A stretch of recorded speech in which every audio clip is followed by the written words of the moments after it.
Section বেরিয়েছে, এটা C section, এটা লিখিয়েছি, আবার ক্রাউন সেকশনও বলে, ঠিক আছে। এইবার এই সি সেকশনকে আমি দেখো ডায়মন্ড শেপে নিচ্ছি, ডায়মন্ড শেপে নিচ্ছি, বা পিরামিড বলতে পারো। পিরামিড মিনিং এই যে যেটা একটা ট্রায়াঙ্গেল শেপের মতন, সেরকম। আমি কিন্তু সি থেকে আবার বার করলাম, এটাকে ডায়মন্ড সেকশনও বলতে পারো বা পিরামিড সেকশনও বলতে পারো। সেই ক্ষেত্রে ডায়মন্ড সেকশন বা পিরামিড সেকশন, এগুলো হেয়ার কাটিং এর সেকশন গুলো জেনে নাও, ঠিক আছে। সি থেকেই ও বেরালো।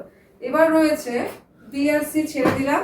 এবার এটাকে ওপেন করে দিলাম, এখান থেকে ফন্ডে এরকম বক্স বানালাম,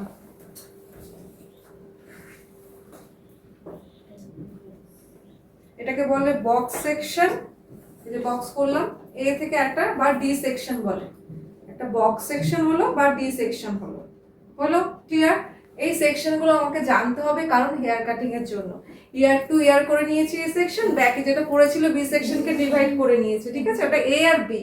এবার ওটাকে আমি মিডিল থেকে এরকম ডিভাইড করেছিলাম, ওটাকে কি বলে, ভার্টিক্যাল সেকশন, ঠিক আছে। এইবার আমরা ক্রিম অ্যাপ্লিকেশনের জন্য সোজা সোজা করে আমাকে সেকশন বার করতে লাগে, সেটাকে বলে হরিজন্টাল সেকশন। এবার যদি আমরা তেজটা করে কোনো কালার বা কোনো কিছু অ্যাপ্লিকেশনের সময় বার করি, ওটাকে বলে ডায়াগোনাল সেকশন। এবার এই যে এ আর বি এর থেকে আবার একটা রাউন্ড করে বেরিয়েছে, ওটা হলো ক্রাউন সেকশন, রাউন্ড করে বা সি সেকশন। তো সি সেকশন থেকে আমি একটা শেপ বানিয়েছি, একটা পিরামিডের মতন দেখতে হতে পারে কিংবা ডায়মন্ডের মতো, ডায়মন্ড বা পিরামিড সেকশন। এবার এর থেকে আমি একটা সেকশন বার করলাম বক্সের মতন, এটাকে